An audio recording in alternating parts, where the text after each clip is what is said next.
And a fire in Queens. A fire in Queens. What type of property? Single family, multifamily, build a Um, commercial building, Commercial restaurant. a commercial restaurant. Where'd the fire Yeah. start? It started as an electrical fire inside his, if I'm not mistaken, I think it's the camera area, but we're gonna get the scope of it in the morning once the Oh, fire marshals and everything finish. were they there or no when it started? Yeah, they were there earlier today, and I came in a little bit after just to take some pictures, some photos, because I wanted to, make sure we get all that over to the insurance carriers as well. Yeah, yeah, yeah. That's really cool. How big was the restaurant? Um, it wasn't really that big, but it was just the potential damage that it did upstairs to the tenants as well. Yeah, that's what I was about to ask. I mean, you're talking about Queens, so it's not a standalone building. Yeah, that's what it was. Is so the gentleman who called us is actually the building owner, so he was more concerned about the tenants as well. Oh, Even okay. though the How high restaurant, is the building? I'm sorry, Like how many floors? it was an extra. It was a four Four stories. story. Okay, so the fire starts in the bottom. Travels Um, up. yeah, and rises up. But they were there, but the fire department had to come out. They used a whole bunch of water, Yeah, maybe to put stuff out and things of that nature. So cross that's what's up, Joey. contaminations, and yeah, so it's an event for me in the morning tomorrow. Yeah, were you in there? Were you in there taking pictures? They Yeah, let you in? yeah. Oh, okay, that's I what's went up. I in thought with you always I had went to in have with like a the clearance. building owner. Oh, okay, with the building owner. Okay, okay, okay. That's what's up. So, what did tell me? Like, what do you do in a normal type of loss like that? What's your follow through steps? So basically, for those steps, just make sure we document everything from beginning to end. We're not touching the fire scene at all. We're leaving that alone. We're definitely not touching that at all. We put in containment barriers around that area. Okay. Um, then we want to go ahead and start mitigating, getting rid of the wet insulation, the wet drywall, getting rid And of anything that's wet on the floors, any affected carpets, tiles, things in that case. We want to clean, sanitize, get some air scrubbers in there because the air quality was, you can imagine, was pretty harsh. okay, okay, yeah, I could only imagine, man. And then that's the older building, I'm sure. Yeah, Corona Queens has definitely got some older buildings, and New York in general. When we hit the cities and stuff like that, they definitely over 100 years old. Some of these buildings, and you want to be very careful. Okay, okay, okay. How many people does it usually take to manage that though? Like to do the cleanup and Tomorrow we're going in with a crew of 8, okay. and yeah, we're gonna put some containment barriers. We actually just gonna go over some policies as well. I'm sure you're aware of it because the tenants have policies as well with their content and their damages as well that they want to file claims to. So we want to make sure that the clients are getting the most bang for their buck as well. Yeah, absolutely. So, that's pretty cool. So you got a fire just came from it. You got to go back tomorrow. You're going in with a whole crew of 8. So our channel is really geared towards a couple of two things. One, it's people who want to work in this industry like Yeah. that. They have licenses after license. I've seen up to 30 licenses. Like people have Wow. had every license and they have no experience though. Wow. I They would I would definitely say for me, I've been in the industry for about a year and a half. I'm still freshly in. I'm a project manager, first and foremost, and I started out in the medical field. Actually, I was in the okay, medical field doing insurances in the medical end for about 11 years, and then COVID happened, and I was looking for more of a change. And okay, and that's when I got introduced to I went from helping people in the medical side to now helping people in the restoration side, getting them compensated and getting them paid for their damages. And I was like, I was dealing with insurance on one end. Now I'm dealing with insurance on the other end. I yeah, feel like I'm still helping people. So yeah, yeah. Aren't you helping people even more because you don't work for the bad guys? exactly. Okay, so so you had no experience. Who took you under their wing to get you rolling? So I'm first of all, I'm in Long Island, New York, and my brother-in-law's best friend actually owns Total Restoration. He's one of the partners of it, and he always said that I was always outgoing, and I have a great personality, and I want to help people. So he was like, listen, I'm taking you under my wing. Let me teach you what I know. And I want to let you spread your wings and see what you can do from there on out. Yeah, that's great because a lot of people, if they do get a chance to start in this thing, Joey, most people are always coming in from family. Like, especially if you like, if somebody says, "Oh, I got into it like when they were young, somebody in their family did it or helped at least." And Yeah. then sometimes you have people like yourself who come in later, and people are like, "Oh man, come work for me," Yeah. because they know that you're good at what you do and they trust you.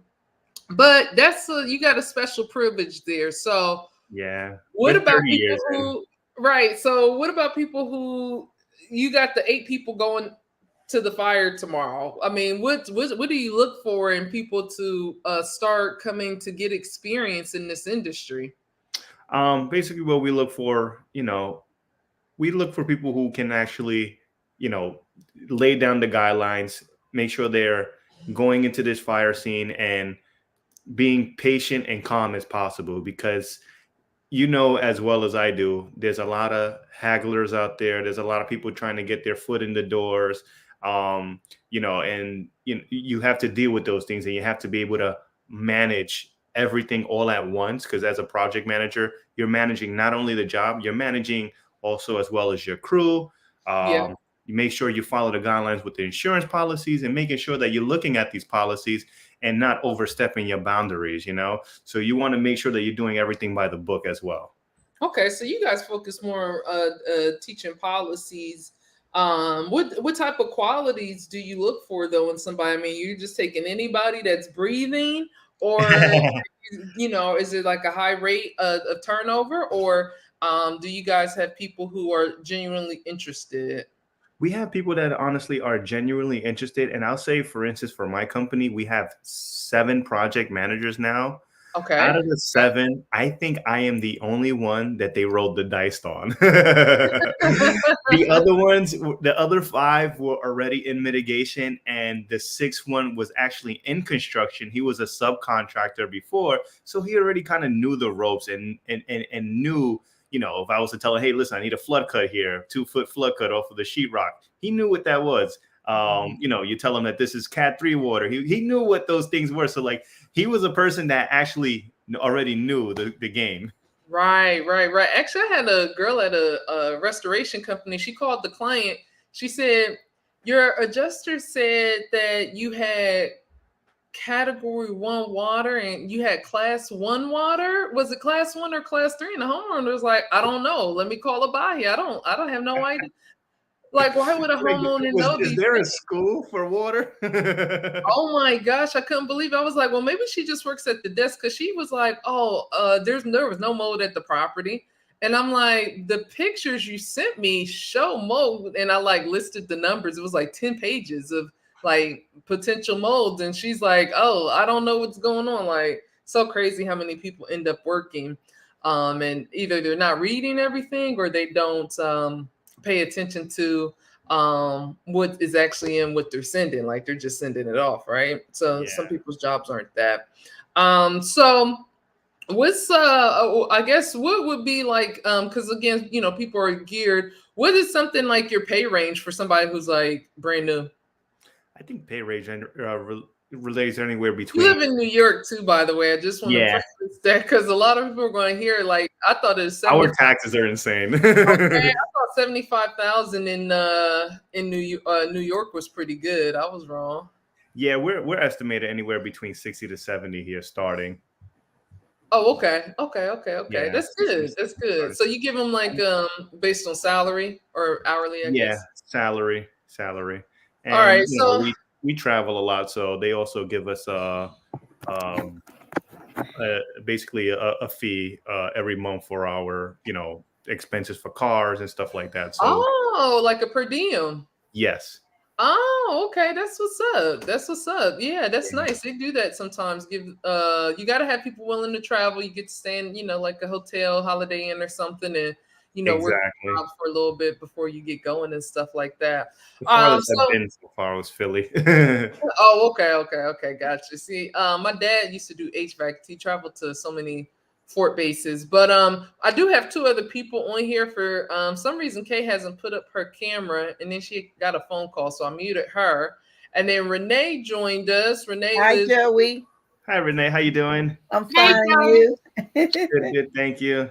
I'm sorry, I'm still eating. That's why I took off my camera. I'm sorry. Well, stop eating, and then you can come on. We had this scheduled for like 2 weeks. So but anyway, so my food is in the microwave. Well, we don't feel too bad then. I know, right? And that's why we do like to keep these short. So I'm looking to anybody who's in the audience right now, and if you guys have questions for Joey about the claims process, working the claims, learning how what materials are, building materials, help finding claims that you can work, getting started. Joey's only been in the business for about 1.5 years, Renee. Yeah. Okay. He lives on Long Island. He lives in the city, the island of New York. Oh, right.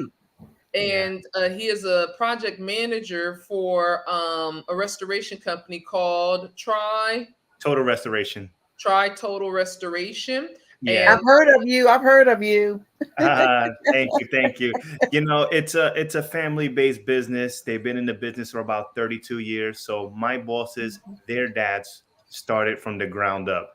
They started out with basically one warehouses, and now that the sons took over, we're about 3 warehouses, and we're pretty much expanding in New York at this point. We don't only do mitigation and restoration as well. We do, packing outs, and I would like to explain what that is as well. Like people who are still learning in this industry, if you was to have a water damage, say for instance, and you need to go ahead and remove all your flooring and remove the sheetrock and wet insulation, you have bed sets, you have cabinets, you have, personal belongings that mean a lot to you that are still salvageable. We want to go ahead, pack all those things accordingly, bring them to our warehouse and hold them in there until you are back up, reconstructed, and the insurance has paid you for, all your construction portion of it, and your insurance pays for those for that pack out as well. They pay for us to hold all your contents and items, and we bring in right back, clean, sanitized, and basically disinfected from any cross contamination. So you're only up in New York? We Yonkers, Jersey, Connecticut. I said the farthest I went so far was Haverford, Pennsylvania. No, I'm gonna say Philadelphia, Pennsylvania, somewhere okay. We did Haverford before. It was a beautiful area. It was a good experience. 4-hour drive in traffic, but it was a good experience. Oh yeah. So thanks for that explanation of a pack out, Joey. But it reminds me that people actually, just like us, don't know to call you. Like most people call like the plumber first, and the plumber is the one that initiates. So, and you talked about the pack out and these things that, let's be honest, people only care about if they're going through it. Yeah. So how do we talk to homeowners? I don't know if you guys this keeps you up at night, but how do we educate, homeowners on who you are, like the mid companies? I know. I with me, it's just marketing, doing the right thing by people. I actually have a couple friends of mine who are plumbers as well that I met along the way. And, I teach them and want to give them that knowledge that I learned myself that we can actually share with one another. And, it happened to my neighbor the other day. He knew I was in the industry, but he didn't know what I do. He goes, "Hey, listen, I have water in my walls. Can you please help me?" And I was like, "Listen, don't file a claim yet. Let me take a look. Let me see if it's worth it. Your deductible may be too much anyway for you. So I wanna walk through it, because once you're in the water damage, I'm in it with you. So we're every step of the way with you." So I looked at his policy. He had $1,000 deductible. I look at wood floors. I look at drywall. I look at everything that's damaged, and I'm like, this is much more than $1,000, and I want to get you restored. I love what you said about educating people. So that's really good, because that's what we do too. Yeah, and it's a gray area where I feel like sometimes even the insurance companies don't want to teach you. Like they just want to send you a check and say, "Hey, listen, this is what this is," but explain it to me. I want to know what this is. Yeah, in some cases they don't even pay as much as they should be, and as far Correct. as helping the homeowners out as well. Yeah. That's correct, which is why I guess, Joey, you take it upon yourself to be able to look at the right documentation in order to help. What times, tell us like about times when, they don't pay you, even though you feel like you've done everything right. Yeah, it comes to a point where sometimes, I mean, I have a couple cases on my desk now. It's like been maybe 8, 9 months we haven't been paid, and we don't come back to the homeowner and say, hey, listen, this is your extended bill. We actually take some of those losses, and we continue to fight with the insurance until they pay what they agreed to us to pay, because we looked at these policies before we even took on the job, so we know what we were entitled to, but we Exactly. never come back to any homeowner and say, hey, listen, you owe us X amount of dollars. No, that's not their responsibility. They've been through enough pain and grief, and we want to make sure that we did right by them, and our next step is just to go after the insurance. I like Well, that. that's why you need us. Exactly. Actually, no, Rosenbaum. Yeah, he knows Daniel Rosenbaum. Oh, Okay. Yep. Yeah. So he knows him, but one of the things that stand out to me though that I like about Try, and maybe you guys can comment, Renee or Kay, a lot of mitigation companies go after that homeowner, don't they? Yes. yeah. Yes. I mean, Yeah. I see it happen all the time. Like my insured is calling me because such and such is getting ready to put a lien, even if it's for $1,700. Oh no, I never. mean, like it's not even sometimes a very high number, and they're threatening liens. And I tried to tell them, hey, some of this is empty threats, but some of it's not. Some of them do actually go forward with Yeah. putting that lien, and they. Yep.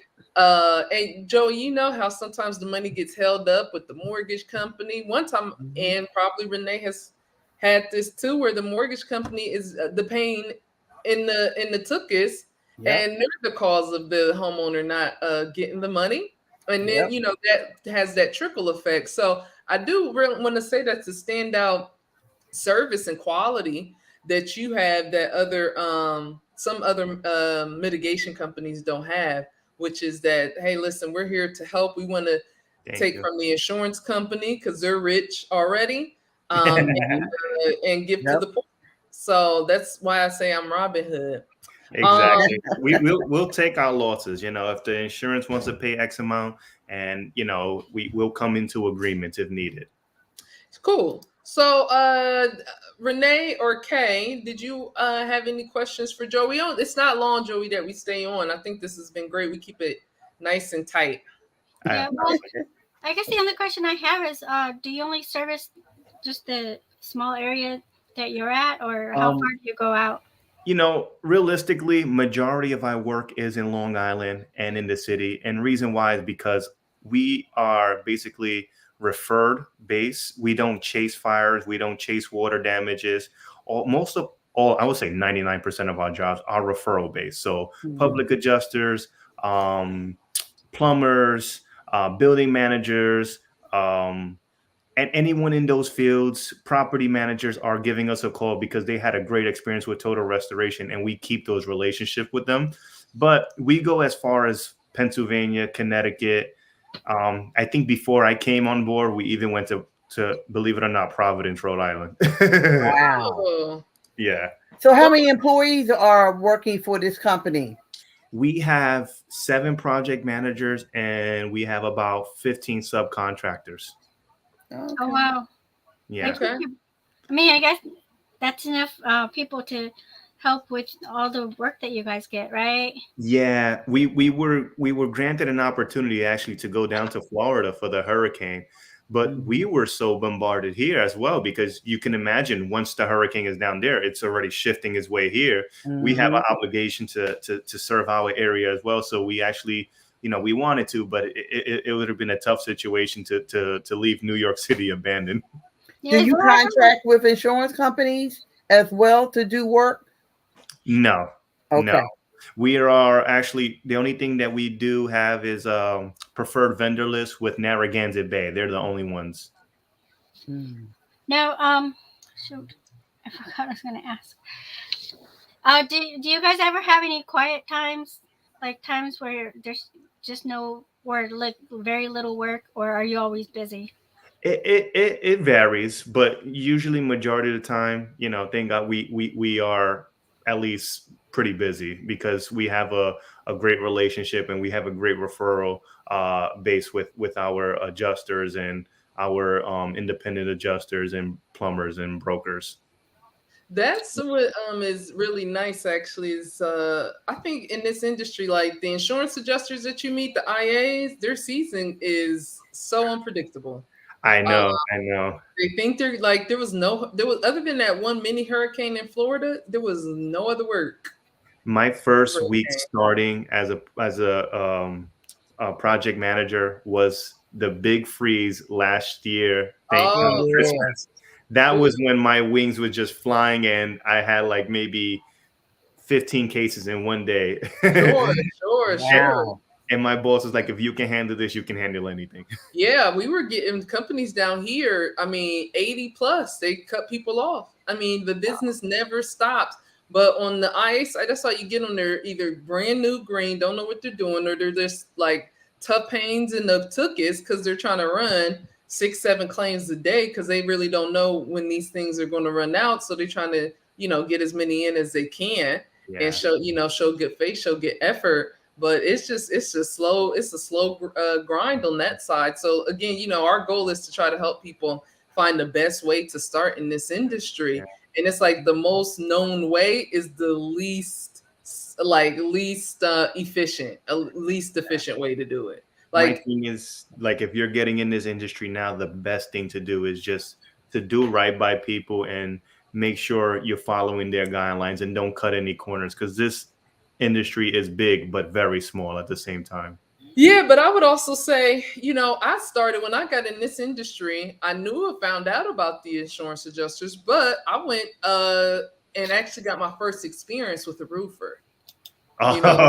Those are special ones.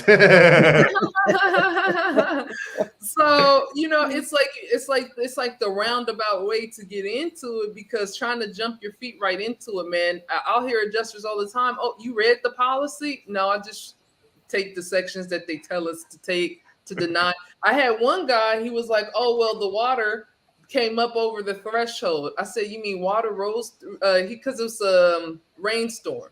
Okay, damaged the floor. And the guy said, well, it's water. I said, well, define water. And he starts reading it, and he's like, and I'm like, well, that sounds like flood.